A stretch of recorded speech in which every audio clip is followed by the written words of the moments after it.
एक व्यक्ति को अपने फोन पर एक संदेश मिलता है। संदेश में सूचित किया गया है कि उसके खाते में 1 करोड़ रुपए जमा किए गए हैं। यह खबर सुनकर वह व्यक्ति बहुत खुश होता है। वह अपने भविष्य की योजनाओं के बारे में सोचने लगता है।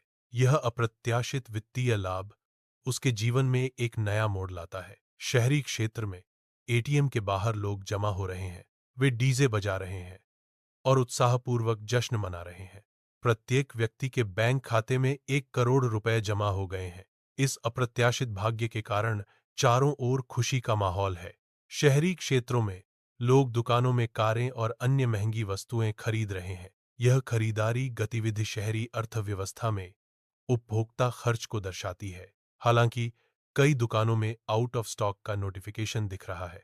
आउट ऑफ स्टॉक की स्थिति आपूर्ति श्रृंखला में समस्याओं या उच्च मांग के कारण हो सकती है। जब सबके पास पैसा होता है तो वस्तुओं और सेवाओं की मांग बढ़ जाती है। हालांकि वस्तुओं और सेवाओं की आपूर्ति सीमित होती है। मांग में वृद्धि और आपूर्ति की कमी के कारण कीमतें बढ़ जाती हैं। कीमतों में इस वृद्धि को ही महंगाई कहा जाता है। महंगाई अर्थव्यवस्था पर नकारात्मक प्रभाव डाल सकती है। इसलिए महंगाई को नियंत्रित करना आर्थिक स्थिरता के लिए महत्वपूर्ण है। शहरी क्षेत्रों में चाय की दुकानों पर चाय की कीमतें बढ़ गई हैं। चाय अब 500 रुपए में बिक रही है, जो पहले से काफी ज्यादा है। पेट्रोल की कीमतें भी बढ़कर 1,000 रुपए प्रति लीटर हो गई हैं। इन बढ़ी हुई कीमतों से लोगों को पैसे के मूल्य में कमी का एहसास हो रहा है। ग्रामीण क्षेत्रों में लोग अक्सर भूमि खरीदने की कोशिश करते हैं।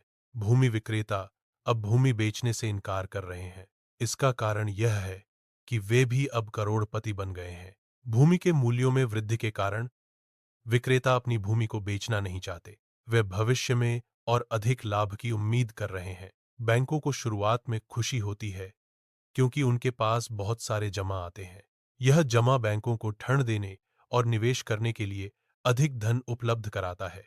हालांकि जब बहुत सारे लोग एक ही समय में पैसे निकालने लगते हैं तो समस्याएं शुरू हो सकती हैं। यदि निकासी की संख्या जमा से अधिक हो जाती है तो बैंक के पास नकदी की कमी हो सकती है। इस स्थिति में बैंक का सिस्टम डाउन हो सकता है, जिससे निकासी में देरी हो सकती है। यह स्थिति बैंक के लिए वित्तीय संकट का कारण बन सकती है। मुद्रा विनिमय दर विभिन्न देशों की मुद्राओं के सापेक्ष मूल्य को दर्शाती है।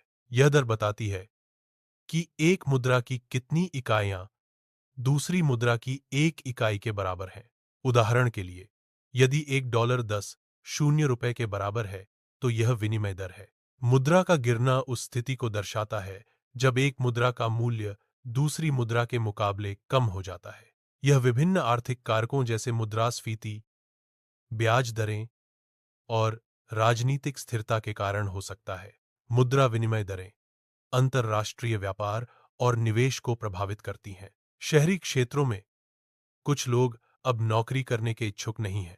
इसका एक कारण यह हो सकता है कि उनके पास पहले से ही करोड़ों रुपए हैं। वित्तीय स्वतंत्रता उन्हें काम करने की आवश्यकता से मुक्त कर सकती है। ड्राइवर, शिक्षक और यूट्यूबर जैसे विभिन्न व्यवसायों के लोग नौकरी छोड़ रहे हैं। यह प्रवृत्ति विभिन्न क्षेत्रों में देखी जा सकती है। नौकरी छोड़ने का निर्णय व्यक्तिगत परिस्थितियों और वित्तीय स्थिति पर निर्भर करता है। औद्योगिक क्षेत्र में काम करने के लिए लोगों की कमी के कारण कारखाने बंद हो रहे हैं। कारखानों के बंद होने से उत्पादन में कमी आती है। उत्पादन में कमी के कारण बाजार में वस्तुओं की कमी हो जाती है।